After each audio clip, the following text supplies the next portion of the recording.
Sofrimento sem fim. Brasileiros entram na lista para sair de Gaza, mas fronteira com o Egito fecha novamente. Governo de Israel volta a bombardear hospitais e provoca êxodo forçado de centenas de milhares de palestinos. Protestos contra a guerra se espalham pelo mundo. Netanyahu acusa a mídia internacional de cumplicidade com o Hamas no ataque de 7 de outubro. Barraco na extrema-direita. As acusações do ex-ajudante de ordens Mauro Cid contra Michele e Eduardo Bolsonaro. O ICL Notícias, segunda edição, está no ar.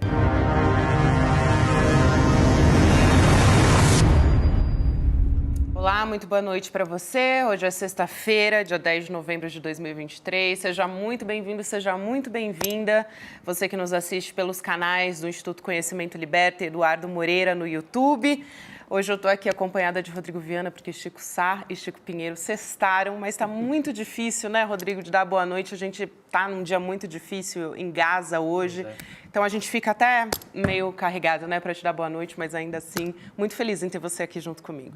A alegria minha de estar aqui e é o nosso trabalho. O trabalho jornalístico é esse, lidar com os fatos, sejam eles quais forem. Então, um prazer estar aqui tentando, né, essa tarefa quase impossível de substituir o Chico Pinheiro, o querido Chico Pinheiro, que está aqui todas as noites, mas é um prazer estar a seu lado e nós vamos falar já sobre a guerra. Não sei se você antes prefere trazer os destaques dessa sexta-feira, Gabi. Com certeza. Olha, hoje a gente tem, na verdade, muita coisa acontecendo hoje. O principal é um bombardeio no maior hospital da faixa de Gaza, que é o Al-Shifa, e também tanques que foram cercando 4 hospitais ali na faixa de Gaza. E nesse momento, daqui a pouco a gente vai trazer imagens que realmente são muito chocantes. Lá a gente já tem a noite, né, um dia que já terminou, então a noite vai entrando, madrugada dentro, na verdade, na faixa de Gaza. Mesmo assim, dá para visualizar uma fumaça muito escura, muito espessa no céu.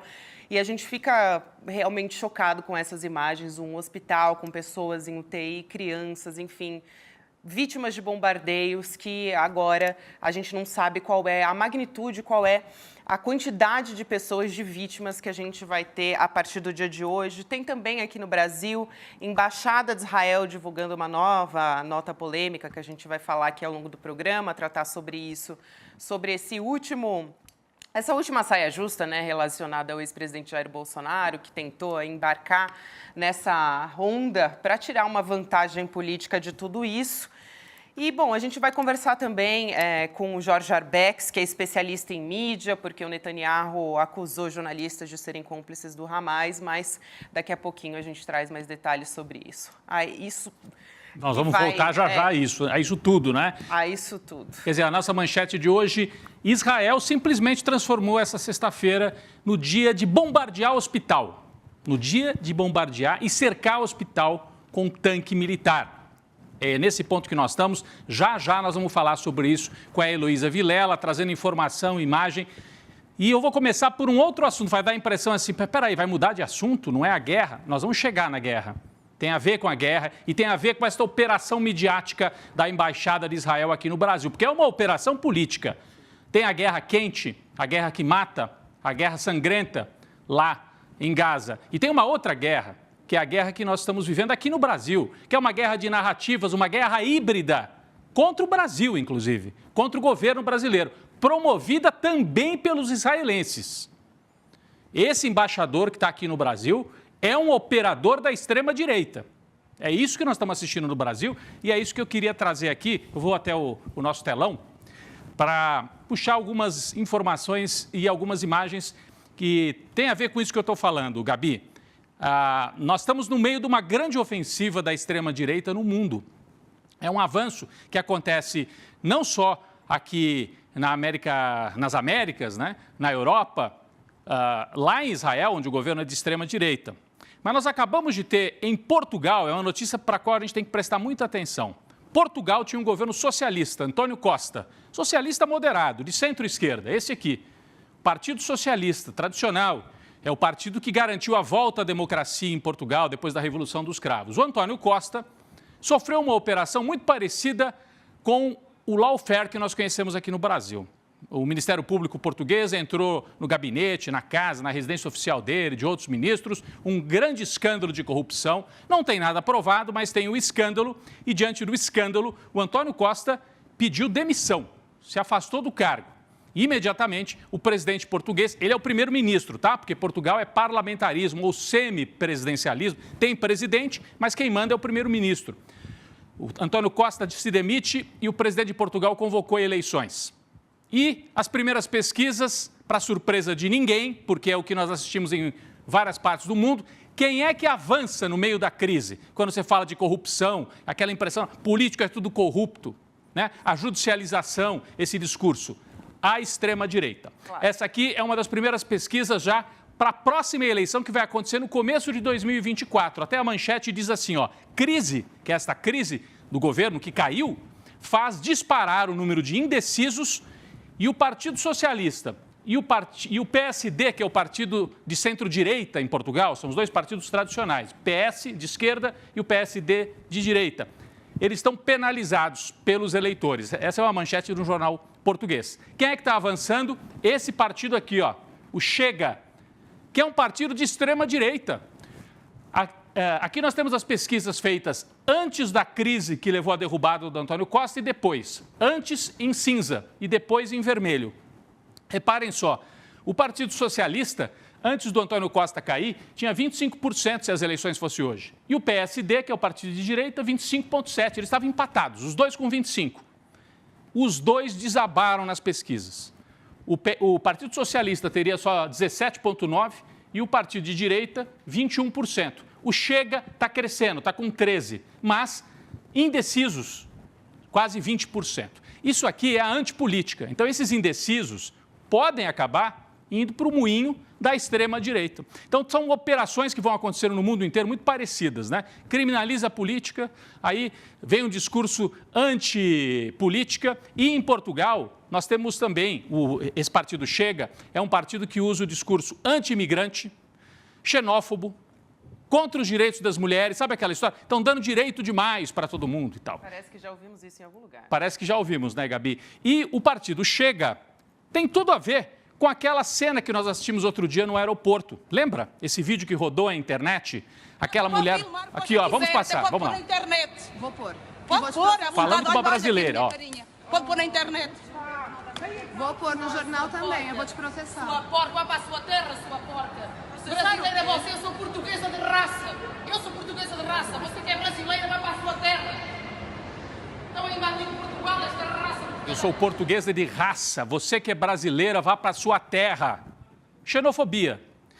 Então, essa imagem, não é à toa que esta mulher apareceu e se sentiu à vontade para falar isso.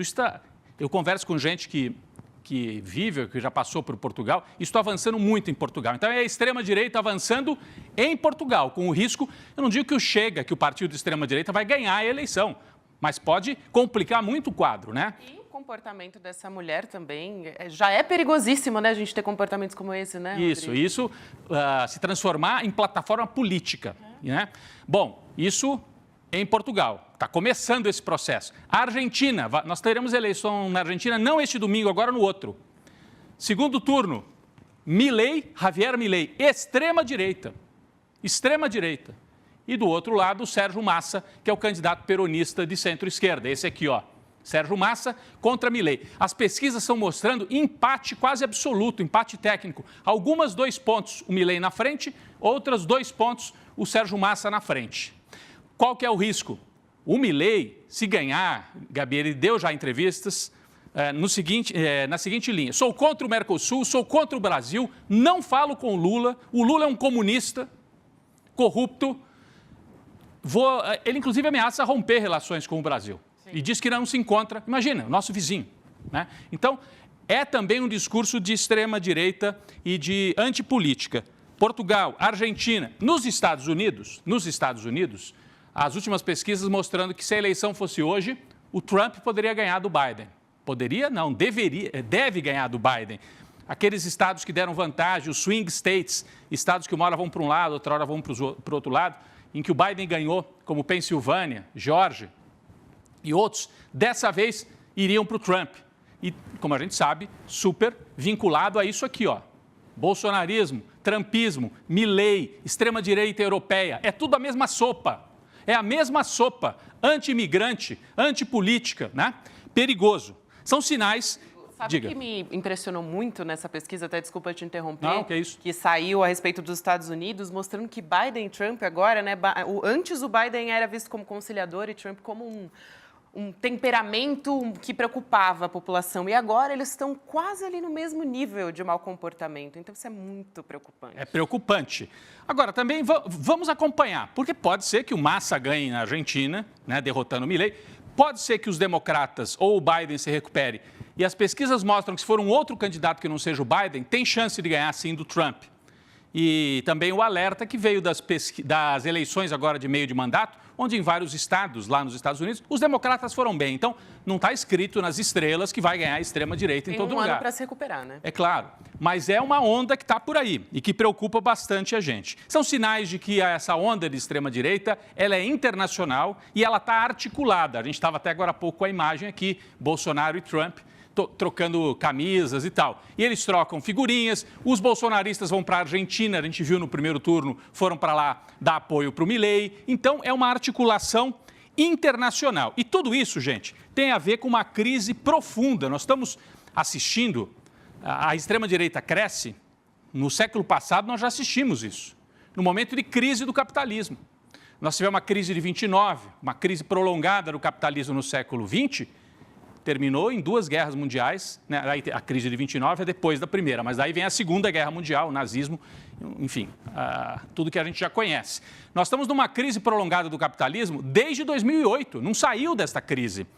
E o capitalismo no Atlântico, ou seja, a hegemonia da Inglaterra primeiro e depois dos Estados Unidos, que dura 300 anos, se a gente olhar para a história, nos últimos 300 anos, hegemonia do capitalismo inglês e depois norte-americano.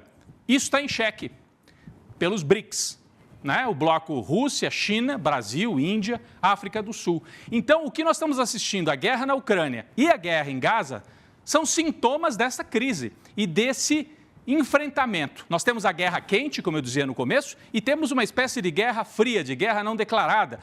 E isso tem a ver com o que nós assistimos no Brasil.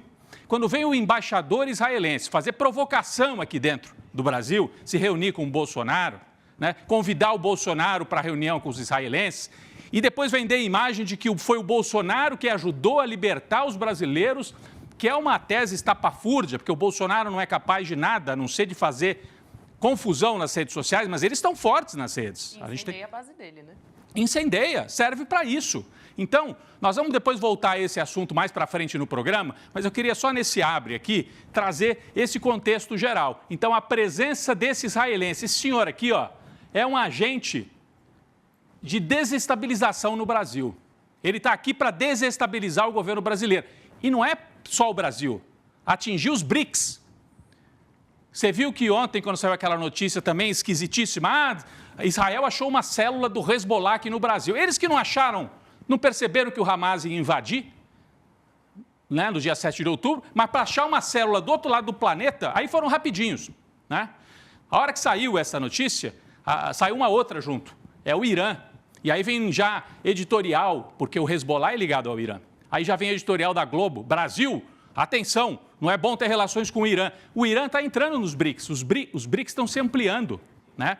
E o Brasil, de todos os países dos BRICS, é aquele que é mais frágil, porque não tem armas atômicas, não tem força militar e tem uma elite completamente aderida ao pensamento dos Estados Unidos, né? A turma de Miami, é a turma do Deltan, Dallagnol, do Moro, do Bolsonaro, né? Então, a elite brasileira é facilmente capturável por um discurso pró-Estados Unidos, pró-Israel, e é por isso que os israelenses vêm aqui e dão uma mãozinha. Vamos enfraquecer o Lula usando o Bolsonaro, que é uma forma de enfraquecer os BRICS, né? É uma parte da grande guerra que se joga no mundo, no tabuleiro mundial. BRICS de um lado e de outro lado, Estados Unidos e Europa em decadência, mas com muita força militar e muita força política ainda. Só queria trazer isso aqui na abertura e a gente depois vai, aos poucos, destrinchando, né? Voltando a esses temas ao longo do programa, Gabi. Mas muito importante, né, a gente trazer esse olhar para entender o que está por trás também esse resultado final que é essa guerra que a gente está presenciando e hoje, num dia tão difícil, a gente, inclusive, vai falar mais um dia, né, Rodrigo, dos brasileiros que continuam na faixa de Gaza, aguardando, mas eles finalmente entraram nessa lista do que dessas pessoas que vão poder sair de lá via Egito, só que a data de saída a gente ainda não sabe, continua incerta. E uma semana inteira a gente está falando sobre isso, inclusive, né? Vai sair, não vai? Num dia o senador Jacques Wagner deu a informação de que provavelmente seria no dia seguinte, depois a fronteira acabou sendo fechada, enfim, tem muita coisa ainda para ser desenrolada. Mas, Gabi, isso é parte da chantagem do Estado de Israel. Então, segura, os brasileiros não saem. O Itamaraty faz de conta que não está percebendo, mas está. É uma chantagem. Usaram os brasileiros para chantagear o governo Lula, para dizer, a gente não gostou do que vocês fizeram no Conselho de Segurança e nós vamos travar aqui. E a cara de pau, né, Gabi? Nós vamos falar disso daqui a pouco. Hoje, a Embaixada de Israel soltou uma nota dizendo que não, que os brasileiros estão na lista, mas não foram liberados porque o Hamas não deixou. Mas que história é essa? O Hamas não controla essa passagem aqui. Se o Hamas controla essa passagem, como é que os cidadãos dos Estados Unidos, por exemplo, foram liberados para passar? Aí o Hamas deixou? Não faz o menor sentido. A embaixada israelense está achando que é todo mundo otário. Não é. Vai fazer política em Tel Aviv, não aqui no Brasil, né? Eles estão agindo como uma parte do PL, do partido bolsonarista. Não dá. E mais uma vez afrontando o governo brasileiro, claro, né? Mas falando nisso, hoje o ministro das Relações Exteriores, o Mauro Vieira, numa entrevista coletiva sobre os resgates do brasileiro, daqui a pouco eu vou falar sobre a resposta muito boa que a gente teve do chanceler, mas antes eu quero trazer um vídeo sobre o que ele falou a respeito do resgate desses brasileiros, né? Que é o que a gente quer saber. Quando eles vão sair de lá? Vamos assistir. Em Gaza não me permite dizer se será hoje ou amanhã ou quando, é uma região conflagrada e são inúmeras as questões que dificultam a abertura, mas o governo brasileiro tem mantido, eu pessoalmente, os encontros com as autoridades constituídas dos países envolvidos, contatos de mais alto nível, sempre examinando a possibilidade da libertação dos brasileiros no menor prazo possível, junto com os nacionais de outros países que estão na lista. A nossa lista não é das maiores, nós temos 34 em Gaza e há países que têm números muito maiores. A passagem é complexa porque a passagem de Rafah fica aberta durante algumas horas por dia e há um entendimento entre as partes que, em primeiro lugar, passam ambulâncias com feridos. E só depois disso passam, então, os nacionais de outros países. E foi o que aconteceu hoje, ontem e até a quarta-feira, em que não houve passagem do lado da faixa de Gaza para o Egito, por justamente impossibilidade de terminarem de passar ou de passarem as... É isso, né? Ainda que o governo brasileiro esteja prestando essa assistência aos brasileiros, é uma assistência que é muito limitada. Vamos chamar a Elo Vilela para falar sobre isso e sobre outros assuntos também. Elo, boa noite para você. Difícil dar boa noite, né? Mas vamos falar mais um dia começando a falar sobre os brasileiros que a gente espera tanto que consigam voltar finalmente para o Brasil. Boa noite, pessoal. Pois eu vou falar logo dessa fala do Mauro Vieira, porque você veja a falta de critério. Primeiro tem que passar as ambulâncias, só que as ambulâncias não conseguem chegar lá. As estradas estão interditadas, tem bombardeio no meio do caminho. Se as ambulâncias não chegam, por que as pessoas não saem? Me explica. Se eles estão vendo que as ambulâncias não estão lá, por que eles não vão liberando as pessoas? Não tem menor lógica em nada disso, a não ser chantagem, a não ser manter as pessoas ali mais tempo. E a situação, olha esse hospital, as pessoas estavam tentando sair desse hospital, porque Israel está mandando sair. Aí na hora que começaram a sair, com bandeira branca, né, avisando que estavam ali saindo em paz, querendo fugir do lugar, começou um tiroteio. E teve todo mundo que voltar correndo para dentro do pátio. Essa é a situação que os palestinos que ainda estão na faixa de Gaza, especialmente no norte de Gaza, estão enfrentando. Então, os brasileiros agora estão vendo chegar uma quantidade enorme de pessoas que estão fugindo ainda do norte, vindo para o sul. Mas seria legal a gente comentar aqui um recado muito forte. Olha só, olha pessoal, a correria, todo Elô, que você estava contando. gente. Eles tentam sair e depois correm de volta para dentro. Mulheres, crianças, senhoras já de idade, que a gente percebe ali também. Olha isso, gente. Porque a gente não está ouvindo, mas tem tiro, a gente ouve o som dos tiros. Então eles começam a sofrer. Olha só. Vamos ver. Aí acho que é antes dos tiros. Logo depois vão vir os tiros. Estão saindo, né, na esperança de tomar um rumo para longe da onde teria o maior risco, né? Que, de maneira absurda, o risco maior são os hospitais. Você está num hospital. Agora, os tiros. Ainda não eram os tiros, hein? Ah, tá. Bom, enfim, a gente sabe que tem os tiros, ouviu, mas é isso. É uma cena emblemática. É uma cena emblemática desse dia. Agora é importante, Rodrigo, a gente mostrar e comentar aqui a resposta que o embaixador Mauro Vieira hoje deu numa entrevista, onde ele mandou um recado muito claro para Israel. Né, Gabi? Muito claro, ele deu uma entrevista para a Globo News, né, Elô? Ele disse que não fala com o embaixador de Israel no Brasil, fala só com o chefe dele. O embaixador, só lembrando, né, é o Daniel Zonshine, ou Zonshine, né, o que vocês preferirem, que causou diversos mal-estares, hoje divulgou uma nota também, mas ele causou um mal-estar ao encontrar com o Bolsonaro na Câmara para dar palpite sobre a ação da PF, nessa história das pessoas que se disseram, né, a princípio ligadas ao Hezbollah. Enfim, vamos ver o que disse a gente não tem ainda. É isso? Não temos. A gente, na verdade...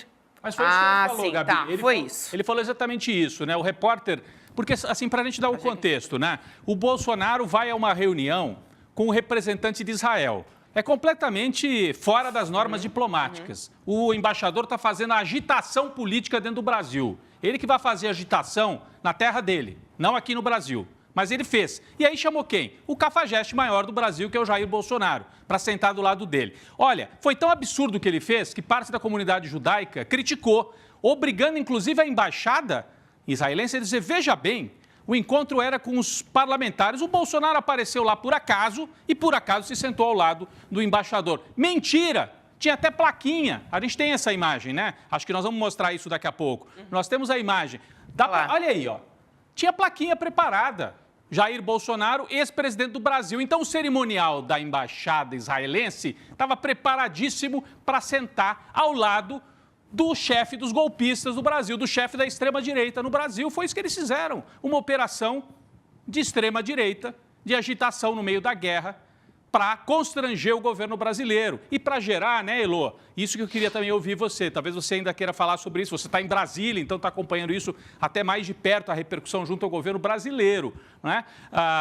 Gerou um tremendo mal-estar, né, em vários setores. Um tremendo mal-estar. Aí eles disseram, não, foi por acaso. Não foi por acaso, né? Não foi por acaso. E o bolsonarismo está usando isso para dizer, olha...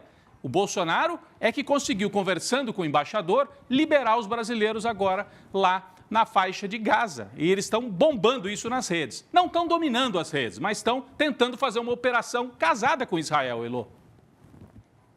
Pois é, você junta um mentiroso com outro cascateiro e é só mentira no ar, né? Porque o mentiroso israelense com o mentiroso brasileiro. Então não existe nenhuma das duas coisas. Ele sabia sim, ele combinou de encontrar com o Bolsonaro sim, ele está fazendo agitação política, o que é proibido, ele já deveria ter sido mandado embora de volta para Israel e o Bolsonaro não preciso nem dizer, né? Que ele está inventando uma história para ver se consegue tirar do governo Lula o justo reconhecimento pelo trabalho que está fazendo há semanas para tentar tirar esses brasileiros de lá da faixa de Gaza, que ainda não conseguiu, porque Israel ainda não permitiu a saída deles. E a outra cara de pau, então, é muita mentira. É muita mentira. Outra cara de pau, Gabi, desculpa. Não, imagina. A gente viu aí na tela, acho que eu fico até exaltado com esse assunto, porque, olha aí, o primeiro-ministro de Israel, né, apesar dos muitos esforços, não foi a embaixada, foi diretamente o primeiro-ministro. a conta do primeiro-ministro. Eu falei aqui que tinha sido a embaixada. É, então eu também falei, exatamente. Apesar de muitos esforços de Israel e Brasil, o Hamas impediu hoje a abertura da passagem de Rafah e impediu que os cidadãos brasileiros saíssem da faixa de Gaza. O que você acha dessa afirmação, Heloísa Vilela? É a grande mentira. Porque o Hamas não controla a saída, não controla a fronteira, nunca controlou. Quem controla a fronteira é Israel e é o Egito. E eles dois é que tem que decidir quem passa, quem não passa. Quem olha a lista de pessoas e aprova cada nome um por um são as autoridades israelenses. O governo brasileiro já deixou isso muitíssimo claro. Então é a mentira das mentiras. A gente está lidando com uma gangue de mentirosos, né? Deixa eu só corrigir a nossa correção, porque, na verdade, é sim da Embaixada de Israel no Brasil. Só que a gente, não sei se na hora da arte a gente colocou, porque a gente deu se o primeiro-ministro deu um RT, eu duvido que tenha sido isso. Eu acredito que a gente tenha só colocado ali, a gente colocou, né, como se fosse do Netanyahu, né, do governo de Netanyahu, mas, na verdade, eu acabei de abrir aqui no Twitter de Israel no Brasil, que é a Embaixada de Israel em Brasília. E sim, a nota que a gente mostrou agora diz exatamente isso. Apesar de muitos esforços de Israel e do Brasil, o Hamas impediu hoje a abertura da passagem de Rafah e impediu que os cidadãos brasileiros saíssem da faixa de Gaza.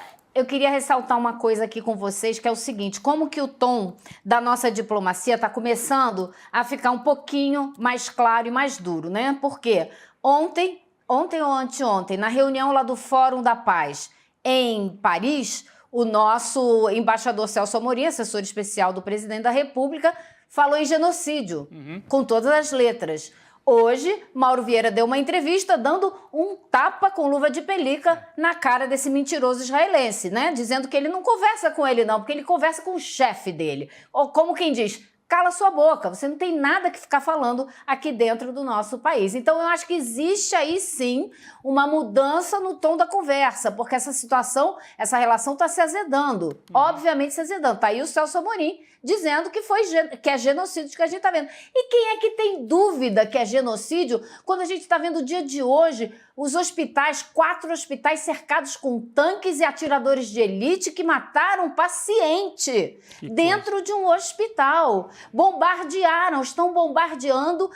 Às 5 da tarde começaram a aparecer as imagens. Olha aí, tá essa declaração do Celso Amorim, né? A morte de milhares de crianças é chocante. A palavra genocídio, inevitavelmente, vem à mente. Bom, não vem à mente de quem não está vendo o que está acontecendo, porque a gente já sabe que é um genocídio há semanas, né? Ô Elô, só antes da gente ir para mais detalhes sobre esse dia de ataques aos hospitais, hoje de manhã, o Eduardo Moreira, no Israel Notícias Primeira Edição, fazia uma reflexão sobre isso, essa operação de propaganda do Bolsonaro em parceria com a Embaixada Israelense, né? Que a gente repudia, mas que dá algum resultado para o bolsonarismo. Isso é um fato, a gente também não pode brigar com os fatos. Para a gente é ridículo. O bolsonarismo está espalhando assim, graças ao Bolsonaro, os brasileiros vão ser soltos. Para a gente é ridículo. Agora, o Eduardo Moreira fez essa leitura. Nas redes bolsonaristas funciona. Para eles está funcionando na bolha deles, que é uma bolha grande. Acabou de sair uma pesquisa Quest, tentando quantificar o quanto que o Bolsonaro conseguiu recuperar terreno fazendo esse discurso mentiroso e fazendo essa operação casada com Israel. Porque Israel usou o Bolsonaro e Bolsonaro usou Israel para entrar e diminuir a diferença em relação ao Lula nesse debate. Está aí na tela, Elô, Gabi, todos e todas que nos acompanham. Eu sei que muita gente só ouve, então é bom olhar para a tela agora. Olha a diferença, né? Até o dia 20, aliás, até o dia... Aqui é pelas... 19, né? Na verdade, dia 18. É isso que você vai descer? Não, aqui, ó. Quando começa a descer, né? Aqui, ó. Dia 9/11. Dia 9/11, o Lula e o resgate dos brasileiros. Em vermelho são menções positivas ao Lula e em azul positivas ao Bolsonaro. Então, aqui desse lado é o dia 9 e aqui desse lado é o dia 10. Olha como muda. Olha como o bolsonarismo consegue recuperar parte do terreno. Também não é que ele recuperou tudo, mas para ele teve efeito. Ele sai de 16%, depois 27% de dimensões positivas, vai avançando e tem 36 dimensões positivas. O Lula ainda tem muito mais. O Lula tem 64% de dimensões positivas. É um levantamento da Quest, né? O Felipe Nunes, que é o diretor da Quest, fez uma análise, para quem quiser, está lá na conta dele, lá no Twitter e em outras redes sociais, analisando esses números. Então, dá para quantificar. É uma operação de propaganda do bolsonarismo que teve um resultado, ainda que o Lula, olha, 2/3 dos brasileiros, ou pelo menos das menções nas redes, né? Não podemos extrapolar para todos os brasileiros, estão entendendo que a operação é do governo, é do Lula, né? Mas, para essa Agora, Rodrigo, eu me funcionou. pergunto o seguinte, agora que os brasileiros não saíram, como é que vai ficar essa fama de negociador do Bolsonaro, né? Porque a culpa é do não Hamas saíram. agora, né? Não, agora a culpa vai ser do Hamas. Lula, na E do verdade, Lula. A culpa né? é do Hamas, é do Lula, sei lá de quem que é. Né? Para eles Agora, vale qualquer sim. coisa. De qualquer maneira, a gente vê que teve um resultado concreto, ainda que assim, é desesperador que 1/3 dos brasileiros acreditem nisso? Mas 2/3 não acreditam. Diante do que nós vivemos nos últimos anos, parece que o estouro da boiada bolsonarista não foi tão feio assim, segundo esse levantamento da Quest. Mas é para a gente ficar atento. Eles estão mostrando que são operativos e têm parceiros internacionais, inclusive, né, Elô? E aí também só Exatamente. para fechar essa história, o Bolsonaro também, ele disse em entrevista para a CNN, né, que ele tinha conversado com autoridades israelenses para liberar os brasileiros. Então, por isso que também a base dele começou a incendiar, né? Ele chancelou, né? Exatamente. Ele foi na CNN Brasil e disse essa mentira lá. E teve esse palco aí também, né? A CNN Brasil chancelou essa mentira, né? Vamos botar essa frase aí Pois é. da maneira correta. E vamos falar sobre como que está a história que eu comecei aqui, né, no longo do programa.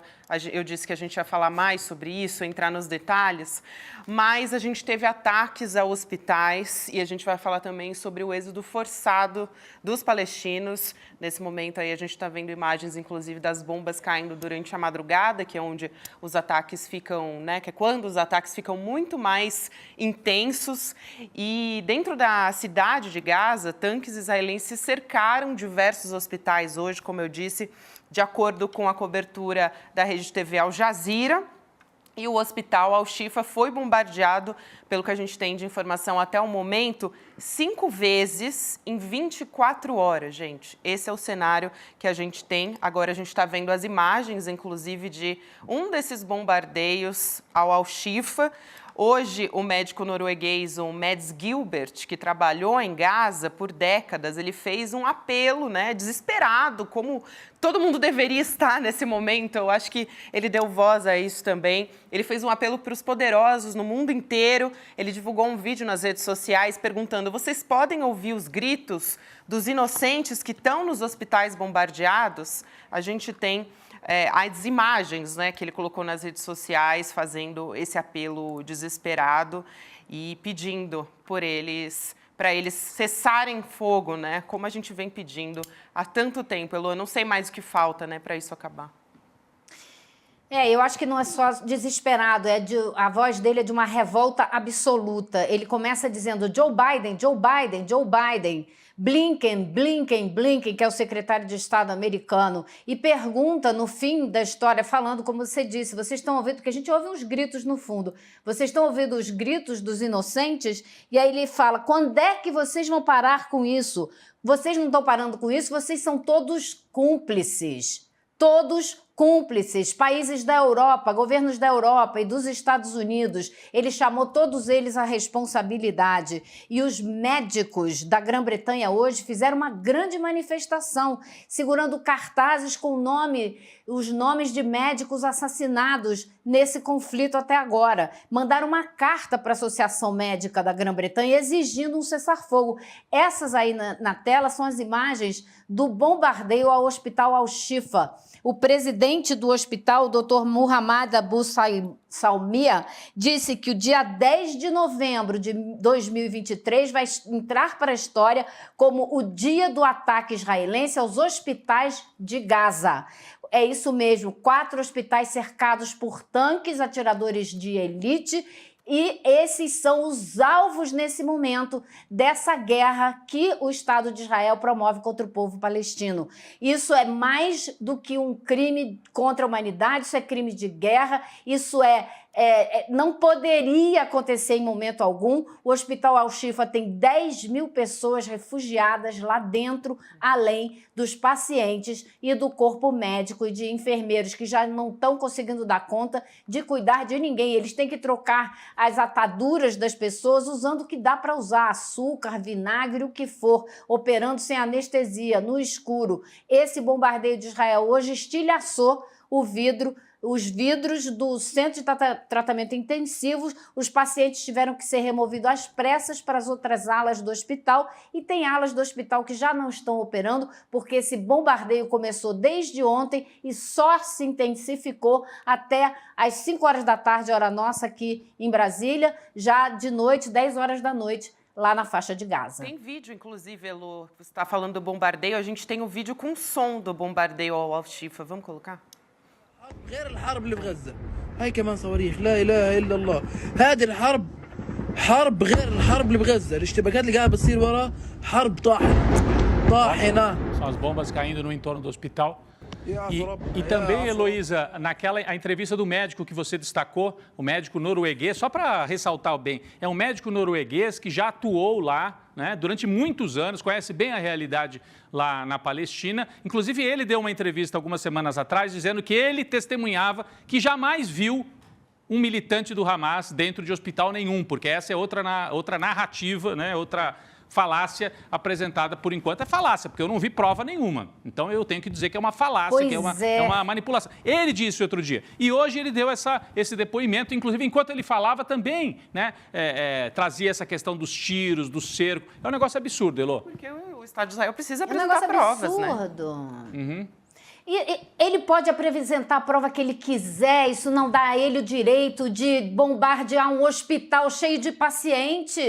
Ele pode ter a prova que ele quiser. Agora, a Al Jazeera fez uma investigação seríssima a respeito de toda a estrutura do hospital, com imagens da construção do hospital, e desmentiu tudo que o governo de Israel falou a respeito do subsolo e de uma entrada que eles falavam ali, que era a entrada secreta dos terroristas, uma estrutura... É um poço d'água, entendeu? Então, eles desmentiram toda essa história. Agora, eu não quero saber... Pode ter 500 mil terroristas lá de baixo. Eles não têm o direito de matar os inocentes, os médicos, os enfermeiros e os pacientes do hospital por causa disso. Arranja outra maneira de fazer essa sua guerra. Não é assim, matando os inocentes, que você vai conseguir. Não pode ser. Não deveria ser. Mas é o que a gente está vendo acontecer aqui agora, nesse minuto, o mundo inteiro vendo o que está acontecendo. E quem é que vai parar esses caras? Quem é que vai parar o governo de Israel nessa marcha da insanidade, como muito bem disse o presidente Lula? Inclusive, ontem a gente teve aqui no estúdio o jornalista João Paulo Charlot, e falou justamente desse bombardeio às ambulâncias, como na verdade é crime de guerra. Não poderia de forma alguma bombardear uma ambulância, mesmo que tenha terrorista do Hamas dentro da ambulância. Isso é absurdo. Ele estava justamente falando isso. É um dos mais antigos princípios, né? Exatamente. Quando se criaram as regras do direito internacional, né? Humanitário. Exatamente. Um dos princípios mais antigos é não se bombardeia ambulância. Não interessa o argumento que seja. O outro é óbvio, né? Mas está escrito também, não se bombardeia hospital.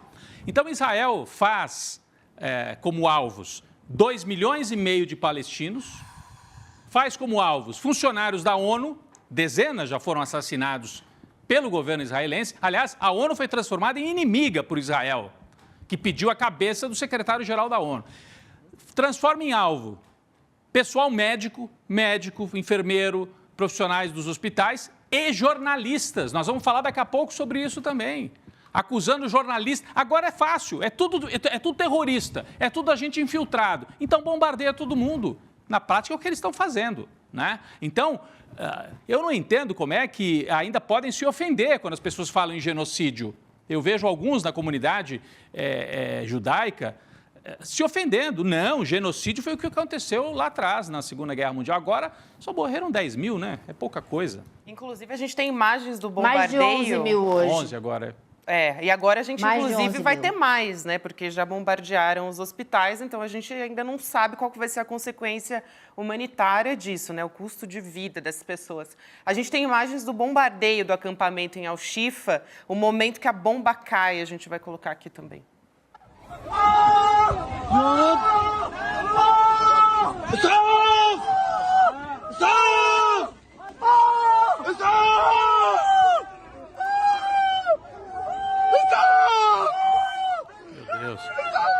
É o acampamento ao lado do hospital, né? Isso. É porque eles ficam no estacionamento do É no hospital, né? pátio do No pátio, hospital. no estacionamento, no Exatamente, estacionamento. no pátio. Então, o pátio Fala, Elô. O pátio foi bombardeado, exatamente. Não, é isso, o pátio foi bombardeado e mais de uma vez.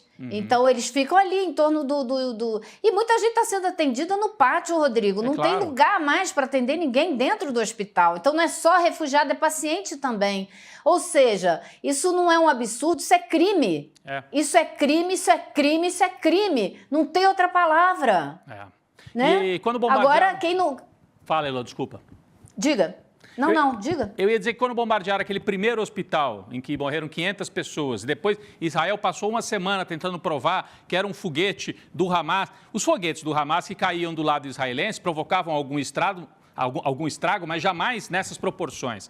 Naquele primeiro caso, eu vi também gente defendendo Israel, dizendo não era o hospital, era só o estacionamento que eles bombardearam. Acontece que o estacionamento é onde as pessoas vão procurar abrigo justamente porque presumem que um hospital não vai ser atacado. Então, quem perdeu a casa vai com a família inteira, monta um acampamento e fica ali esperando para ver o que vai acontecer. E aí bombardeiam o acampamento em torno do hospital. Naquele momento era um outro hospital e agora o Al-Shifa, não é esse é o nome desse hospital que foi mais atacado. No dia de hoje, 4 hospitais, mas o Al-Shifa é o que foi mais atacado pelas informações que a gente tem. É um hospital muito importante no centro de Gaza, referência ao Médicos Sem Fronteiras, é o maior, inclusive. Maior hospital. Isso. Disse que as equipes do Médicos Sem Fronteiras pararam de trabalhar nos hospitais apoiados na cidade de Gaza porque foram atacados ou correm o risco de ser atacados a qualquer momento. E as pessoas estão com medo de ir aos hospitais. Foi o que disse o coordenador médico do Médicos Sem Fronteiras, Dr. Mohamed Abu. Ele escreveu nas redes sociais, né, do Médicos Sem Fronteiras. Bom, vamos falar também a respeito do êxodo forçado, né, dos palestinos, porque o êxodo justamente rumo ao sul, que é ali a passagem de Rafah para o Egito, continua. Al Jazeera estimou hoje que 800 mil palestinos foram deslocados para o sul, porque Israel demandou e bombardeou e continua bombardeando enquanto eles se deslocam. Um repórter da Al Jazeera disse que as pessoas estão a céu aberto e que ele chamou esse jornalista de grandes campos de concentração. A gente está vendo as imagens das pessoas, né, caminhando em busca de uma esperança mesmo, né, gente? Essa imagem, a gente tem uma mulher de 90 anos. De gente. Em uma dessas imagens, a gente tem uma mulher de 90 anos, uma idosa, olha só. Essa idosa tentando... Uma idosa que viveu a expulsão dos palestinos de suas terras em 1948 para dar espaço à formação do Estado de Israel, hoje está passando isso tudo novamente. Se você olhar para esse número que está na nossa tarja, 800 mil palestinos se deslocando, isso é um número maior do que o número de palestinos que tiveram que se deslocar em 1948, que é calculado em 750 mil. O que a gente vai dizer para esse povo que está passando isso tudo de novo? Que lugar esse povo tem na nossa humanidade comum? Por que isso pode ser feito com eles? Eu tenho muitas perguntas sem resposta. E hoje uma cena que me chamou muita atenção, além da quantidade de gente que a gente está vendo aí nessas imagens, nas estradas, foi a daquele jornalista da Al Jazeera que também estava se deslocando a pé na estrada com as outras pessoas. Esse jornalista aí que perdeu a família quase toda... É o Wael Dardou, né? Dardou, exatamente. Ele saindo dizendo como é difícil deixar a nossa casa. Como é difícil deixar isso tudo para trás. Mas vocês imaginem que ele, no dia que perdeu a família, no dia seguinte já estava no ar, transmitindo, contando o que estava acontecendo, continuou ali no hospital Al-Shifa, mostrando o que estava acontecendo. Se ele está a caminho do sul de Gaza, Se ele desistiu de ficar ali, o que isso significa? Então, acho que essa imagem é muito forte pelo simbolismo, pelo significado que ela tem. Ele é chefe do Al Jazeera em Gaza e ele tinha, Elô, inclusive, deixado a família num lugar que ele achava que era seguro, né? E foi bombardeado. Ele perdeu a mulher, 2 filhos, um neto no bombardeio no final de outubro. Naquelas imagens que a gente viu agora há pouco, ele carregando, né, uma criança no colo da família dele. Então, é isso que a Elô falou, né? Imagina, Rodrigo, a decisão dele sair depois de tanto tempo. E por que é isso, né? Ele estava lá justamente para mostrar a realidade do que estava acontecendo. Se esse jornalista decide sair, é porque realmente... Não, e a gente tem a informação de que vai se formando na parte sul de Gaza, porque essa turma está saindo do norte e indo para o sul. É tudo muito pequenininho, né? Mas é um deslocamento em massa, mais de 1 milhão de pessoas. Está se formando na região sul da faixa de Gaza, o que alguns já chamam de um enorme... Eu estava chamando de campo de refugiados, mas alguns já estão chamando de campo de concentração. O repórter, outro repórter da Al Jazeera, transmitindo diretamente da área sul da faixa de Gaza, estas pessoas que nós estamos vendo na estrada estão chegando lá, no sul. E aí se forma um enorme campo de concentração, pessoas sem casa, famélicas, perderam parte da família. É um campo de concentração promovido, já era, né? A faixa de Gaza já era uma espécie de campo de concentração. E agora a situação se tornou ainda mais precária e é um campo de extermínio, né, também. Eles já exterminaram Rodrigo, 11 mil pessoas exatamente. E vão caminhando para mais. Por que eles estão chamando de campo de concentração? Porque essa região também está sendo bombardeada. Imagina se você aumenta a densidade demográfica nessa região e continua com os bombardeios, o que vai acontecer? Quantas pessoas vão morrer em cada bombardeio e na correria para tentar fugir, pisoteadas, né? Com com os tiros, com os bombardeios, com os pedaços de bomba que sobram, que batem nas pessoas e de fome. Como é que você vai alimentar essa gente toda? Então, se você não morre de bomba, você morre de fome, de sede, de inanição, de doença, né? Então, isso é extermínio, sim. Só assim para dar uma comparação, eu falei, é um território pequeno e né? Comparável à Baixada Fluminense. Então, a gente fica achando que é o tamanho de um país, mas é do tamanho da Baixada Fluminense. Então, é como se mandassem deslocar de um município para o outro.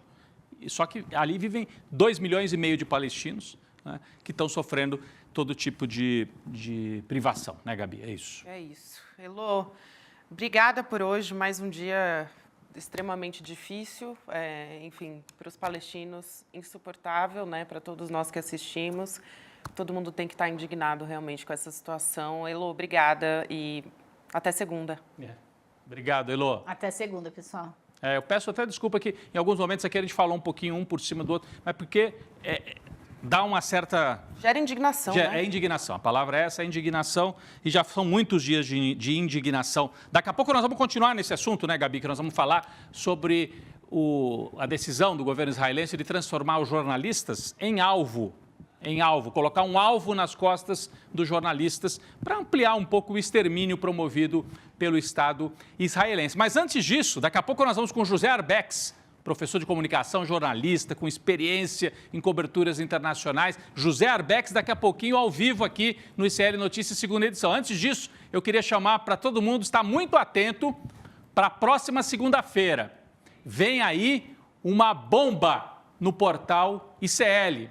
No portal ICL Notícias. Na segunda-feira está aí a postagem. Eduardo Moreira já postou nas redes sociais dele. Olha, a gente não sabe o que para vocês terem uma ideia como está sendo tratado. O Eduardo até brincou aqui comigo e mandou aqui a mensagem, falou, nem na minha casa eu contei, até em casa eu não contei. As pessoas acham que a gente esconde, mas o Eduardo realmente não revela pra gente. Mas é assim que funciona, Exato. Né? É assim que funciona e é uma bomba, né, que não vai deixar muita gente dormir aí durante o final de semana. né, quem rouba o futuro do nosso país, principalmente. Então, é uma denúncia jornalística exclusiva no portal ICL na segunda-feira, Gabi. Vamos ficar atento que a segunda-feira vai começar com esta bomba trazida pela nossa equipe de apuração e certamente com a repercussão ao longo dos nossos programas aqui no canal Eduardo Moreira, no canal ICL Notícias. Isso, vai ter notícia importante, eu já estou bastante curiosa, né? Mas não adianta, a gente vai ter que esperar junto com vocês que estão nos acompanhando. Vamos chamar o José Arbex aqui, Rodrigo, jornalista, escritor, doutor em História. A gente começa, eu vou primeiro dar a notícia aqui, antes de dar boa noite para o Arbex, porque uma publicação do site israelense Honest Reporting acusou jornalistas da faixa de Gaza de saberem com antecedência dos atentados do Hamas. Olha isso, gente, contra Israel, por terem acompanhado os ataques do 7 de outubro. Mais tarde, o diretor do Honest Reporting disse que ele não tem evidências do que ele disse, né, deu um passo para trás, e que estava só levantando questionamentos, mas o estrago já estava feito. Isso porque, logo depois que foi publicada a matéria, o gabinete do primeiro-ministro Benjamin Netanyahu afirmou que os profissionais, né, os jornalistas, foram cúmplices de crimes contra a humanidade. O gabinete afirmou o seguinte: esses jornalistas foram cúmplices de crimes contra a humanidade, suas ações foram contrárias à ética profissional. E aí a Direção Nacional de Diplomacia Pública disse que vê com maior, né, eu estou aqui lendo esse tweet, vê com a maior gravidade que os fotojornalistas que trabalham com os meios de comunicação internacionais se juntaram na cobertura dos atos brutais de assassinatos perpetrados por terroristas do Hamas no dia 7, nas comunidades adjacentes à faixa de Gaza, né? Que esses jornalistas foram cúmplices de crime, como eu disse, as ações contrárias à ética profissional. E aí, depois, eles emitiram uma carta urgente aos chefes dos órgãos de comunicação social que contrataram esses fotógrafos e pediram esclarecimentos sobre o assunto. E aí disseram que exigem que sejam tomadas medidas imediatas. Agora sim, vou dar boa noite para o Arbex. É tão absurda essa declaração que parece mentira, mas realmente aconteceu. Eu pergunto para você, Arbex, existe uma ofensiva do governo de Israel contra os jornalistas? Por que os jornalistas são uma ameaça para Benjamin Netanyahu? Opa, boa noite aí para todo mundo aí, Rodrigo, boa noite. Arbex. Eu não vou dizer que é um prazer estar aqui, porque... É difícil, né? É um prazer a sua presença aqui, Arbex. Isso a gente pode dizer que é um prazer. Mas olha, entre os veículos que estão conspirando contra Israel, eles incluíram até o New York Times. É um negócio assim absolutamente risível. Agora, o que é isso aí? Na minha opinião, é puro desespero. Eu acho que o governo Netanyahu está numa situação desesperada. Eu vou explicar depois por quê. Na minha opinião, Israel já perdeu a guerra faz tempo. Claro que não perdeu militarmente, porque a destruição que eles estão fazendo é uma coisa que está todo mundo vendo, etc. e tal. Mas essa destruição é como colocar o Mike Tyson de um lado e, digamos, a Gabi do outro. E aí falar, vamos lutar. Com o juiz... com o juiz a favor do Mike Tyson. Quer dizer, o Mike Tyson massacrar a Gabi, vamos combinar que não demonstra nada. O que Israel conseguiu até o momento, com toda a investida que ela fez, militar, em termos de vitórias militares? Resposta: nada. Nenhuma vitória militar significativa. Nada. Nenhum contingente significativo do Hamas apreendido. Nada. Tanto que cada vez que eles reúnem o alto comando do exército para falar que obtiveram vitória no avanço, não sei de onde, o Hamas imediatamente solta um contra-comunicado pedindo provas. Prova. Cadê os vídeos mostrando que vocês fizeram isso que vocês estão falando? Cadê? Prova. Mostra alguma coisa. Então, Israel está numa situação que é de desespero, porque eles não estão conseguindo demonstrar nenhuma vitória militar em campo. Essa guerra está exaurindo recursos de Israel, já custou até agora mais de 10 bilhões de dólares essa operação que eles estão fazendo. E aí você poderia dizer, mas dinheiro para eles não é problema, porque eles têm ajuda irrestrita dos Estados Unidos. Calma lá. porque dentro dos Estados Unidos a opinião pública está fortemente contra aquilo que o Biden está fazendo. Dentro do Partido Democrata, mais de 60% do Partido Democrata, algumas estatísticas indicam até 70% do Partido Democrata está contra a política do Biden, estão pedindo o cessar-fogo imediato. As organizações judaicas dos Estados Unidos, mais da metade, são a favor do cessar-fogo imediato. Nós vimos a ocupação da Estátua da Liberdade outro dia, vimos a ocupação do Capitólio em Washington outro dia por organizações judaicas. Teve uma cena absolutamente constrangedora para o Biden há uns 10 dias atrás, quando ele foi numa conferência de arrecadação de fundos lá no interior dos Estados Unidos, e um rabino levantou no meio da fala do Biden e falou: se você realmente ama os judeus, pare com essa guerra imediatamente. Quer dizer, o Biden está perdendo o chão, está perdendo o apoio num ano eleitoral decisivo para ele, e a possibilidade dos Estados Unidos ficar mandando dinheiro indefinidamente para Israel vai afundar cada vez mais a campanha do Biden. Oi? Arbex, a gente teve protesto, até me chamou a atenção isso. Você citou esse em frente à Estátua da Liberdade, teve lá na Grand Station, inclusive um protesto da comunidade judaica, né, contra a guerra, e teve protesto dentro do New York Times, esse aí que está na tela agora, esse aí que eu queria te chamar a atenção, você que é professor de comunicação, professor de jornalismo, um jornalista super experiente em coberturas internacionais, né? O que significa, hein, um protesto dentro do New York Times? Mostra o quê? E o New York Times deve estar, né, super alinhado aí com Israel, mas como é que você analisa isso, essa onda de protesto que chega até os jornais? Daqui a pouco a gente vai falar dos jornais brasileiros, mas por enquanto lá o New York Times. Eu ia começar com o jornal brasileiro. Então pode, bem. Você que sabe, manda. Eu ia dizer para você que eu vou fazer um pouco o papel de advogado do diabo aqui, porque esse pessoal está protestando com razão contra o New York Times, com razão. Mas, por exemplo, antes de ontem eu li uma notícia no New York Times. Olha essa notícia, gente. Precisa entender o que essa notícia está querendo dizer. New York Times dizendo que as batalhas em campo lá em Gaza já podem ser comparadas às grandes batalhas do século XX. Ou seja, sem dar o nome aos bois, eles estão dizendo que Gaza você tem uma batalha que pode ser comparada ao cerco de Stalingrado, ao cerco de Leningrado. Quer dizer, se o New York Times está dizendo isso, você imagina o inferno que o exército de Israel deve estar enfrentando ali, porque esses caras do exército de Israel estão acostumados a matar criança, matar velha, matar doente. Isso eles sabem fazer. Agora, enfrentar uma resistência organizada no campo de batalha, isso eles não sabem. E o New York Times está dando. Olha, isso aí, meu amigo, pode ser comparado ao cerco de Stalingrado. Então, o New York Times, se você lê com atenção o New York Times, apesar do viés que ele tem completamente pró-Israel, você ainda consegue obter informações importantes. Olha só, Arbex, desculpa te interromper, só queria chamar a atenção para essa imagem que a gente colocou agora de uma manifestante, né? Ela trocou o nome New York Times por The New York Crimes, justamente por conta desse apoio que a gente está falando aqui. A gente vai pedir também para você se aproximar, por favor, Arbex, um pouquinho mais do seu notebook, não precisa ser tão perto, mas só para ficar mais próximo ao microfone e a gente poder te ouvir um pouquinho melhor. Tá. Obrigada. Eu, em compensação, estou ouvindo um monte de barulho aí na linha. Não sei se vocês estão ouvindo também. Não, aqui a gente não ouviu. Agora parou. Então tá bom.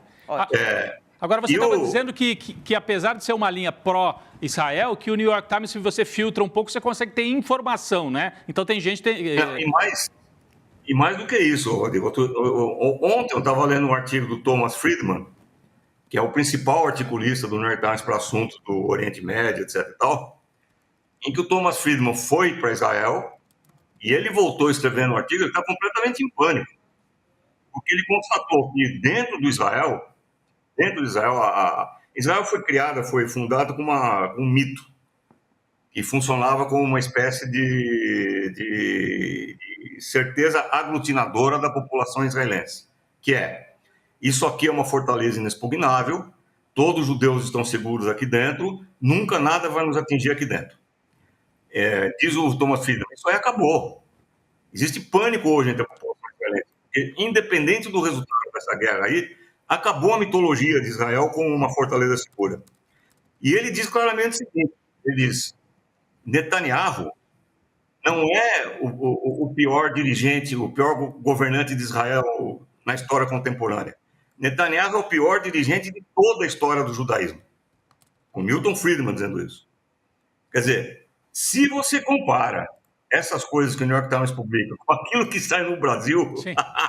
A imprensa brasileira é mais pró-israelense do que os jornais israelenses, a verdade é essa, né? A imprensa brasileira, a grande imprensa chamada grande. Haaretz é bastante, exato, é bastante Haaretz é um crítico. belo jornal, né?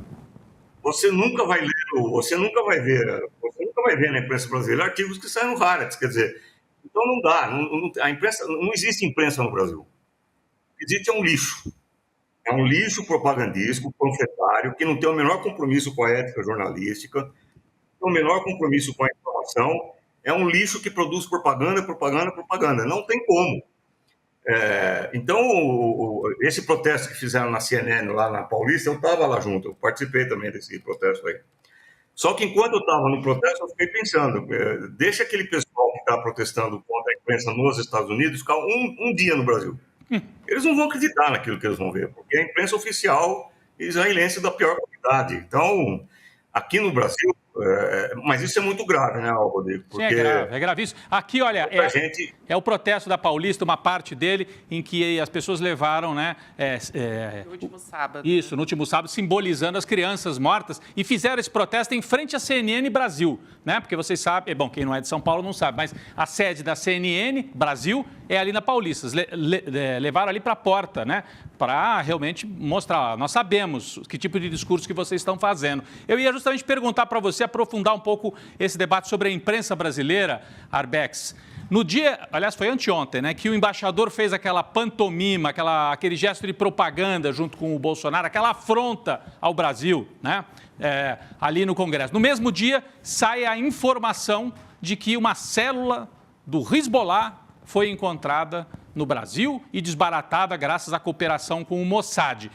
Eu assisti parte do noticiário, por exemplo, da Globo News, e não é que eles levantaram a dúvida, eles afirmaram, a célula terrorista, terrorismo no Brasil, prenderam 2 terroristas, é o Hezbollah. Né? Eu queria que você trouxesse para a gente, assim, fecha a história, né? Primeiro a análise geral, como é que está sendo a imprensa brasileira, você já falou, mas essa história específica do Hezbollah, o que você acha disso? Que depois, no segundo dia, eu vi que a Globo deu uma recuada. Eu acho que o Comitê Central lá falou, podem falar. Aí os sujeitos um pouco mais, os homens e mulheres jornalistas um pouco mais conscienciosos falaram, escuta, que história é essa? Os caras não descobriram o Hamas lá no dia 7 de outubro, e agora descobriram a célula do Hezbollah aqui no Brasil.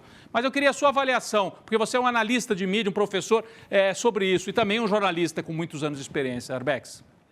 Ô Rodrigo, isso daí chegou a atingir o nível do pastelão, porque o Hezbollah, para quem não sabe, é um partido político, uma força impressionante dentro do Líbano, é a principal força política do Líbano. Ele conta com o apoio de mais de 90% da população xiita libanesa, ele tem milhões de eleitores e apoiadores, o exército dele conta com mais de 100 mil homens treinados e armados. Então, esse grupo, esse partido, ele precisa de recrutar terroristas aqui no Brasil. Ainda mais, você viu como eles dizem que foi recrutado? Pagando R$200 e $400 para algum terrorista que se candidatasse. Você põe um anúncio classificado. Procura-se terroristas para fazer atentado. Isso. Pagando R$200 e $400. É um negócio completamente maluco, sem nenhuma espécie de adesão à realidade. A nossa sorte é que a extrema-direita no Brasil é tão estúpida, tão burra, que não sabe sequer articular um negócio desse direito. Quer dizer, foi um pastelão que foi imediatamente... É que nem o embaixador de Israel. Ele falou que não convidou o Bolsonaro para aquela reunião lá em Brasília. Só que o Correio Brasilense solta uma foto no jornal, no Correio Brasilense, que tem lá a plaqueta, Jair Bolsonaro, na mesa da reunião. A gente mostrou aqui, olha aí, ó. Olha o detalhe aí. Mente direito, né, gente? Mente assim direito. Não dá, assim não dá. O Mossad não é mais o mesmo também, viu? O Mossad já não é mais o mesmo. Tem alguma coisa errada. Eu não sei se algum dia foi, viu? Eu acho que é muito mais mitologia do que qualquer outra coisa. É isso que o Thomas Friedman está falando. Toda a mitologia criada em torno da eficácia do Serviço de Segurança de Israel, da impenetrabilidade do território israelense, da força do exército israelense, caiu tudo por água abaixo. O que é o exército israelense hoje? Um exército covarde, racista, especialista em matar crianças e mulheres, idosos e doentes, e que não consegue obter uma vitória militar depois de um mês de operação, gastando 10 bilhões de dólares. Isso é o exército de Israel. É um lixo, um bando de covarde que só tira em mulher e criança, um bando de vagabundo. É isso que é o exército de Israel. Então, a mitologia caiu. E isso daí aumenta o sentimento de total insegurança dentro de Israel. E agora os caras não sabem o que fazer, porque além de matar civis, o que eles pretendem com essa história?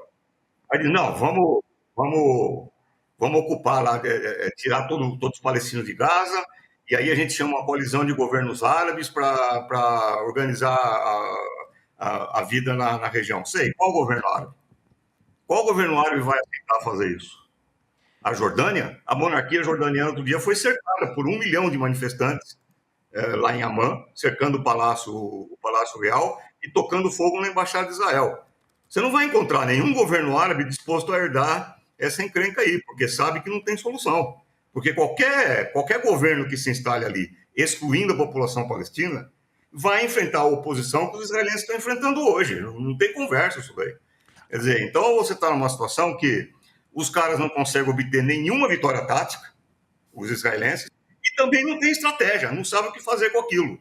Uma batata quente na mão dos Estados Unidos, que está agora com essa situação em que o Biden está ladeira abaixo para a disputa com o Trump, e não sabe como resolver esse assunto. Então, por isso que eu disse, Israel perdeu essa guerra. Arbex, eu queria O que ela está fazendo aqui é desespero, é uma besta desesperada, extremamente armada, que ela faz como toda besta ferida que não consegue se salvar. O que ela faz? Ela dá porrada para tudo quanto é lado. Na minha opinião, isso não vai durar muito tempo, porque não há os governos árabes. Eu li a CNN publicou hoje um despacho dizendo que os governos árabes, imagina, os governos árabes, eu não conheço nada mais covarde, nada mais vassalo, nada mais podre do que o conjunto dos governos árabes. Não conheço nada mais. São monarquias absolutamente entupidas de dinheiro, que não repartem o dinheiro com o próprio povo, são ditaduras militares que estão pouco se lixando para o povo. Esses governos mandaram um comunicado oficial para o Serviço de Segurança dos Estados Unidos, despacho da CNN, dizendo, olha, nós não vamos segurar mais por muito tempo a indignação dos nossos povos. Os caras estão avisando isso para os Estados Unidos. Então, essa guerra, esse morticínio não pode se prolongar durante muito tempo, porque se prolongar, vai regionalizar, e isso daí vai virar um enfrentamento de grande magnitude que, no seu limite mais drástico, pode chegar a um enfrentamento nuclear. Arbex. Agora, oi. Eu queria te perguntar a respeito do jornalista que saiu, né? Na verdade, que saiu não, mas que está na estrada rumo ao sul de Rafah, né? Onde justamente as pessoas estão caminhando para sair da faixa de Gaza, o Wael Al-Dadou, que é aquele jornalista que perdeu a família, perdeu a mulher, os 2 filhos, um neto também no final de outubro. E ele, que era diretor, chefe da sucursal da Al Jazeera em Gaza e estava lá reportando tudo o que estava acontecendo, para ele tomar essa decisão de saída da faixa de Gaza, a que ponto se chegou? E também levando em conta a experiência dele como jornalista, né? Para ele decidir sair, a que ponto a gente chegou nesse conflito? É uma situação de desespero absoluto, isso aí não tem a menor dúvida.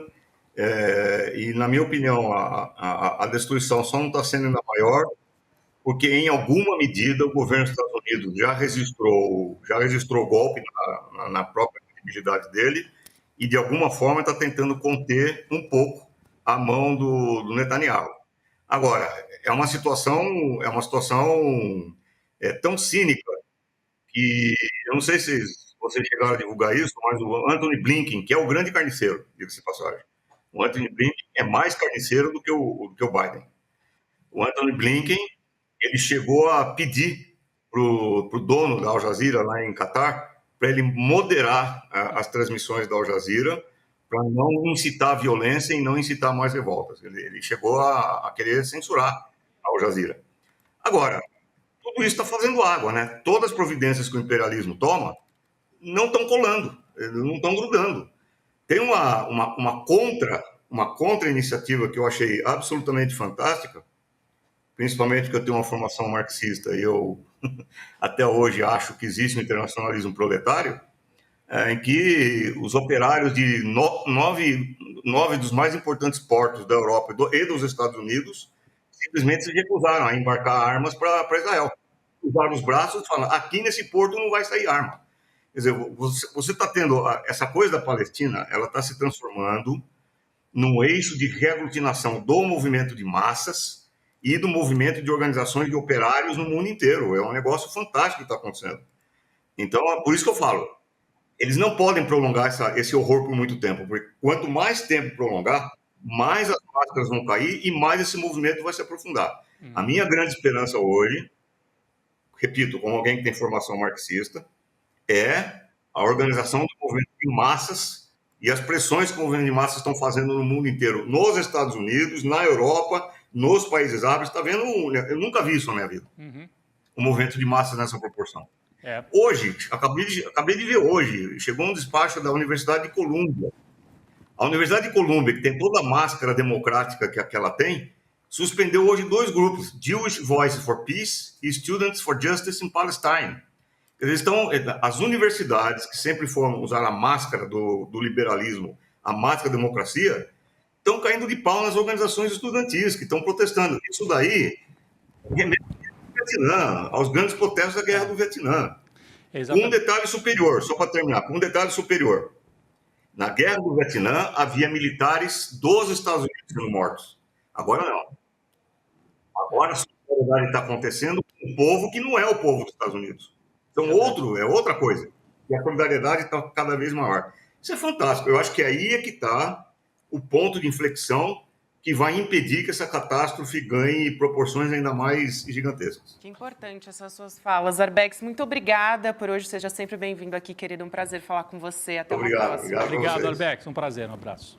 A gente continua por aqui, mas a gente agora vai falar de Brasil, né, Rodrigo? A gente vai mudar um pouco aqui para a nossa situação política aqui do Brasil. A gente vai mudar um pouco de assunto, porque hoje o jornalista Aguirre Talento, do UOL, vazou, na verdade, ele vazou informações, né, o que seriam informações da delação premiada do ex-ajudante de ordens de Bolsonaro, Mauro Cid.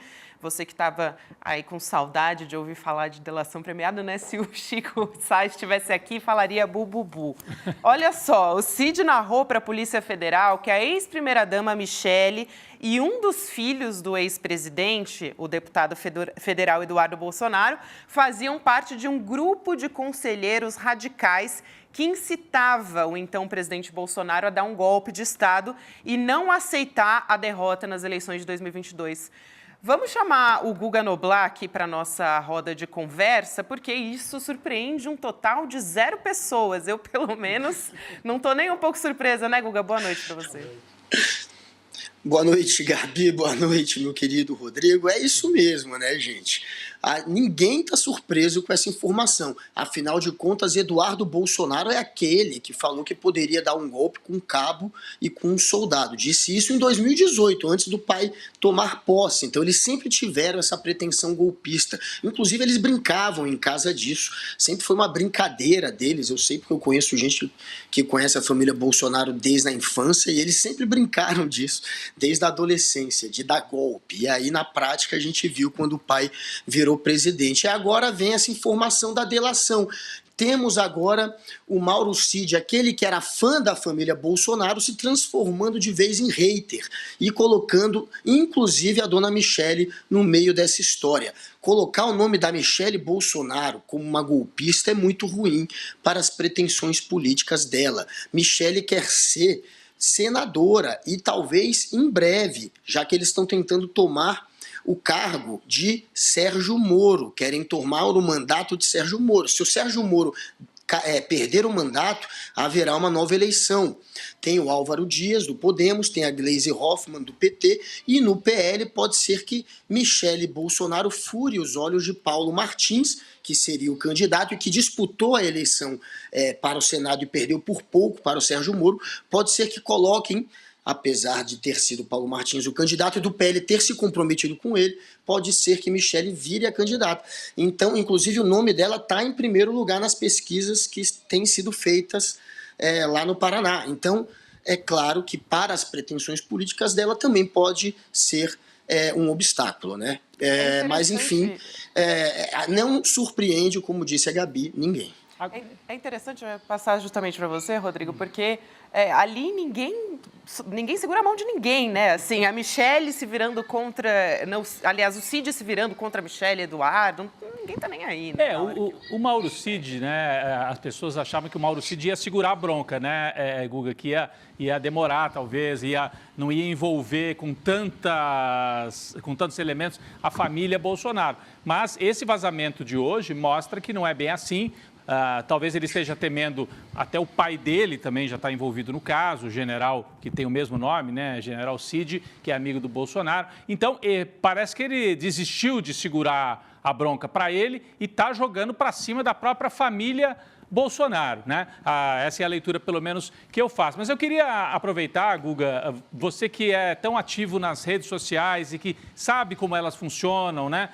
No dia a dia. A gente está falando da família Bolsonaro. A família Bolsonaro, o Jair Bolsonaro, fez essa operação com o embaixador de Israel enfim, fez uma parceria com ele naquele ato ali na Câmara dos Deputados. A gente viu, mostrou agora há pouco essa pesquisa da Quest, não sei se você já teve tempo de olhar, Guga, senão a gente põe aqui na tela, mostrando como é que isso repercutiu. Como é que você avalia? Os bolsonaristas estão conseguindo retomar a ofensiva nesse tema da guerra? Quão importante é isso para eles, né? Como é que você analisa o poder que os bolsonaristas ainda têm nas redes sociais? Está aqui no nosso telão. Como é que, ao longo das últimas horas, de ontem para hoje, o Bolsonaro conseguiu virar em parte as menções positivas relacionando o nome dele né, à atividade aí nas articulações para liberar os brasileiros lá de Gaza. Então, em azul, olha só, em azul, menções positivas ao Bolsonaro, em vermelho, menções positivas ao Lula.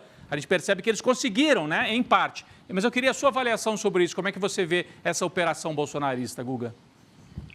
Pois é, eles sabem gritar, eles são muito histéricos nas redes sociais e claro que eles estão agora jogando juntos para tentar espalhar uma fake news patética, como se o Bolsonaro tivesse de alguma maneira atuado para trazer os brasileiros que nem ainda foram resgatados, né? Que mais uma vez foram impedidos de cruzar a fronteira de Rafah.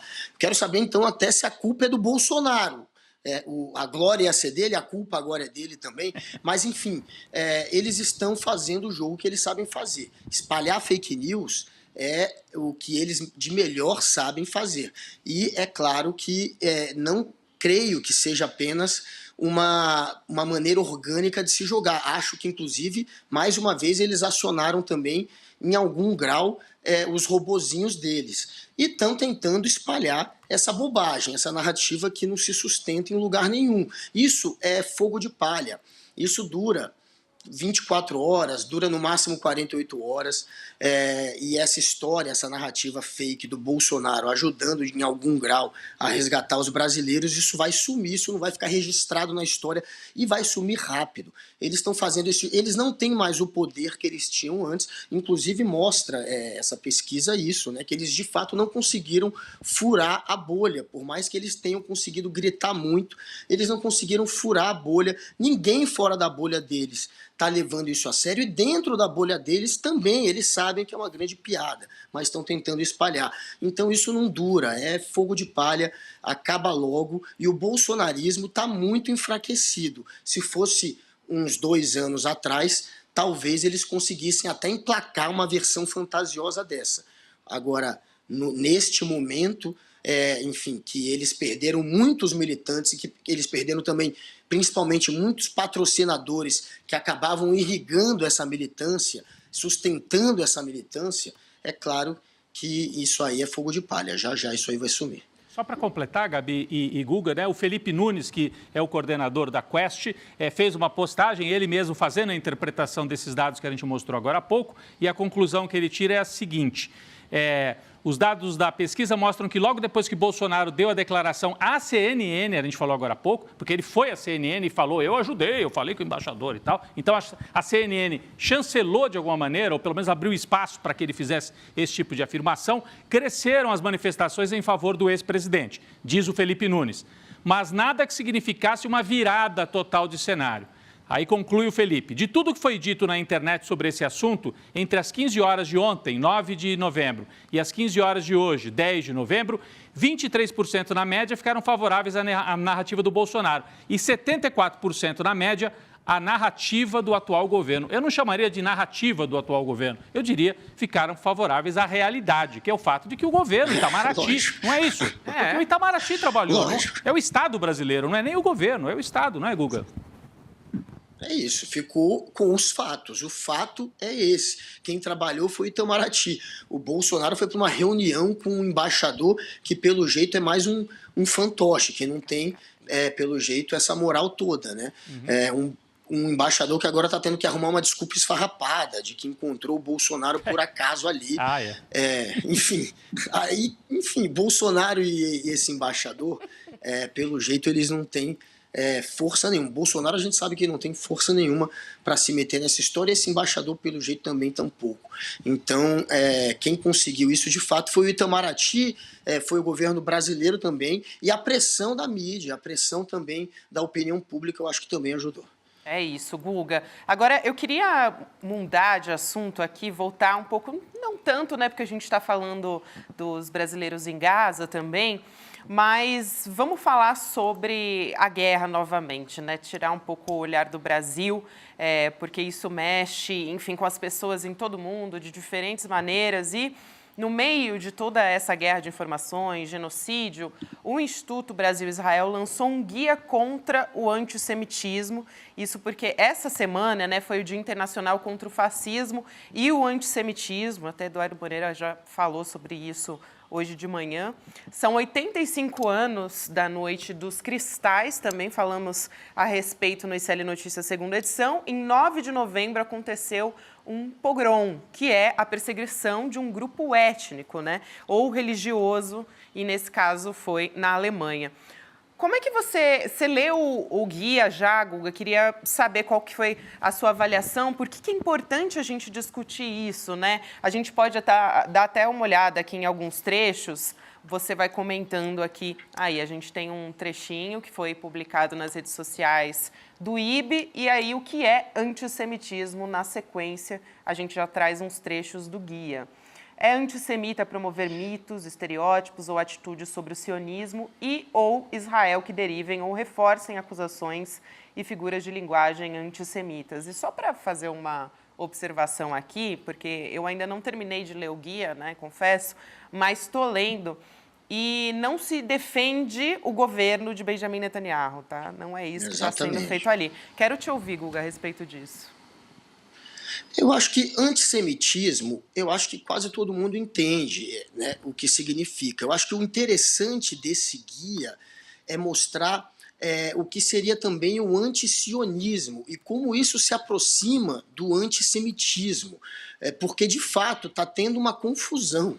E muita gente está levando o sionismo para um lado de ser um discurso dos supremacistas, daqueles que querem colonizar, que querem invadir.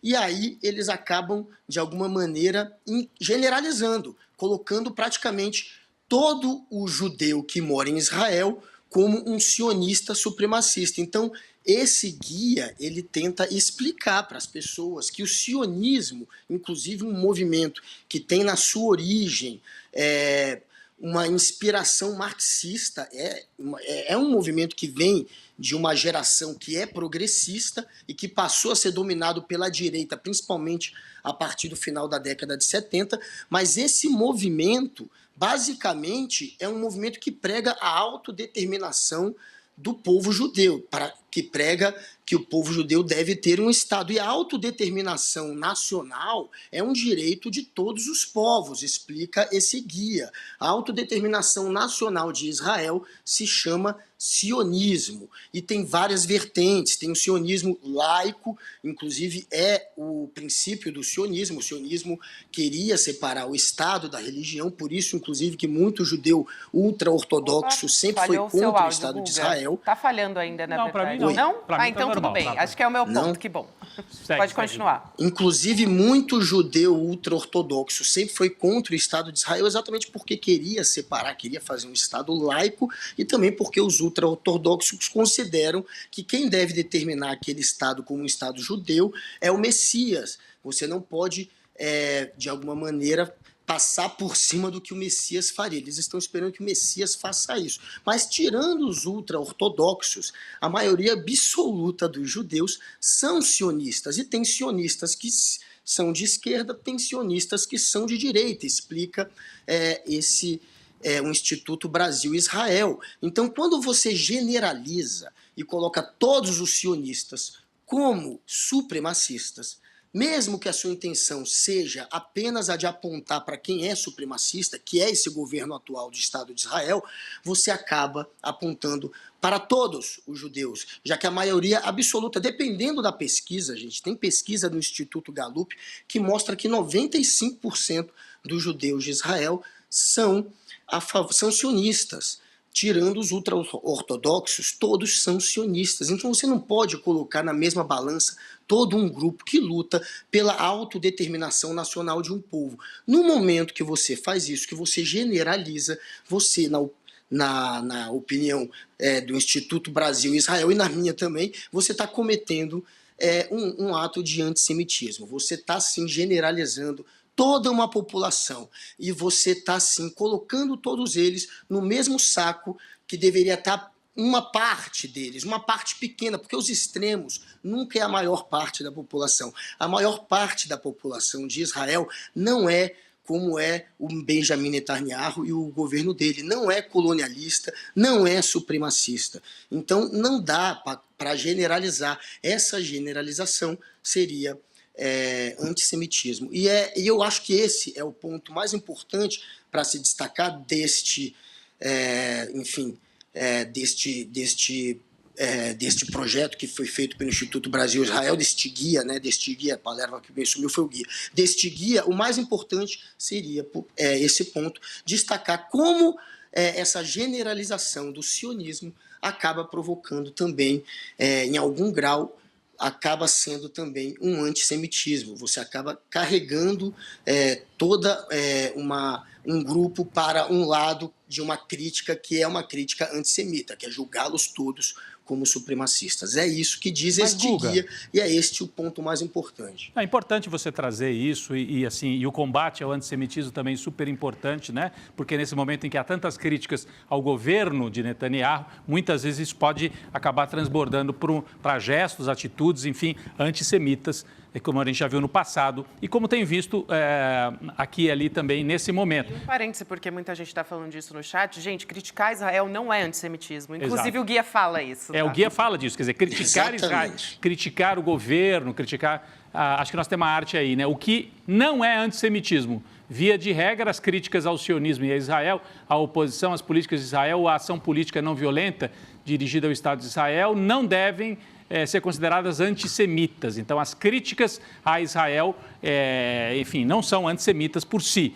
Mesmo as críticas controversas, estridentes ou duras a Israel pelas suas políticas e ações, incluindo aquelas que levaram à criação de Israel, não são por si só ilegítimas ou antissemitas, diz também o mesmo guia que ao qual o Guga estava se referindo. Eu ia só fazer uma ponderação muito rápida, a gente está com o nosso tempo já se esgotando, eu não quero me alongar muito, Guga, mas eu já vi judeus, né? Bom, historicamente, tem alguns judeus que eram contra a criação do Estado de Israel, portanto eram antisionistas. Há judeus antisionistas. Havia no passado. O caso que é mais lembrado é o do Freud, né? Que não era favorável à criação do Estado de Israel, mas havia muitos. E eu já vi, nós já entrevistamos aqui, por exemplo, o Breno Altman. Ele é antisionista, é judeu. Então ele é antissemita por ser antisionista? Não, né? Não, o problema é você colocar todos os sionistas como supremacistas, sim, e você ser contra só a autodeterminação nacional de Israel, do povo judeu. Isso também, segundo o guia, é uma característica. Se você é só contra a formação do Estado de Israel e a autodeterminação nacional do Estado de Israel e justifica todas as outras, isso seria um traço. E o principal que eu acho que é colocado aqui é você generalizar e colocar todos os judeus como supremacistas, dos judeus sionistas, sendo que uma minoria dos judeus sionistas são supremacistas. É óbvio que esse governo do Netanyahu é um governo colonialista que está procurando uma justificativa para invadir, para tomar terra. Isso aí não é debatido no guia, e isso aí é óbvio. O que o guia debate é generalizar de tal maneira que você coloca todo sionista no mesmo saco do supremacista. E isso está levando ao aumento do antissemitismo, e é óbvio que levaria. Guga, muito obrigada por hoje, querido. Bom final de semana para você. Conversa importantíssima que você trouxe aqui. Até mais. Legal. Obrigado. Boa noite. Boa noite. Até mais, Rodrigo. Até mais, Obrigado. Gabi. Até. Bom, eu vou falar aqui rapidinho, antes da gente encerrar, um convite muito especial de todos nós aqui do ICL para você, porque vem aí o primeiro filme original do ICL, você está vendo aí na sua tela, De Quanta Terra Precisa o Homem, o nosso primeiro documentário, e a gente vai organizar um debate ao vivo, aberto para você, justamente para comemorar a estreia desse novo documentário que mostra a verdade sobre o MST, justamente o que as elites fazem questão de esconder, né, porque tem interesses nisso. E esse encontro vai contar com a participação do João Pedro Stedley, diretor nacional do MST, também a Laura Sabino, que é youtuber e que é militante do MST, e o Edu Moreira vai mediar essa conversa, que vai ser no dia 12 de novembro, às 8 horas da noite. Dia 12 de novembro, sim, no domingo, gente. Então, fica atento, garante o seu lugar no icl.com.br/N2. E agora sim a gente vai embora, né? A gente vai se despedir.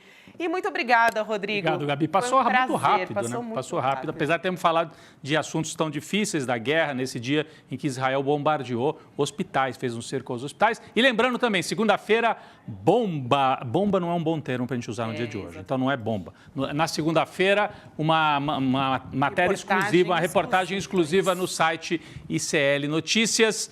O Eduardo Moreira já está anunciando, não vamos poder falar exatamente o assunto, porque é justamente um furo jornalístico no ICL Notícias na segunda-feira. Muito bom, muito bem lembrado. Foi um prazer estar aqui do seu lado. Agora a gente vai para o Sinapse ICL com a Roberta Garcia e o César Calejon, que vão entrevistar a Lívia Santana Vaz, promotora de justiça do MP da Bahia. Vamos nessa então, pessoal. Bom final de semana para vocês. Na segunda a gente está de volta e você está ligado com a gente a partir das 7 horas da manhã. Bom final de semana. Até mais. Obrigado. Fala, turma, faltam só 2 dias para o nosso encontro de lançamento do primeiro documentário original ICL, De Quanta Terra Precisa o Homem. O documentário que vai revelar a verdade que é escondida pelos donos do poder sobre o maior movimento social do mundo, o MST. Para você participar do encontro, é só clicar no link aqui em cima ou aqui embaixo. E aí, rapidinho e gratuitamente, você vai poder se inscrever e assistir os trechos inéditos do filme que a gente vai passar e participar do debate junto com João Pedro Stedley e outros grandes nomes sobre essa questão do campo no Brasil. Se inscreve agora, ou o link aqui ou aqui, depende de onde você está assistindo. É rapidinho e você não pode perder essa. Um abraço e até lá.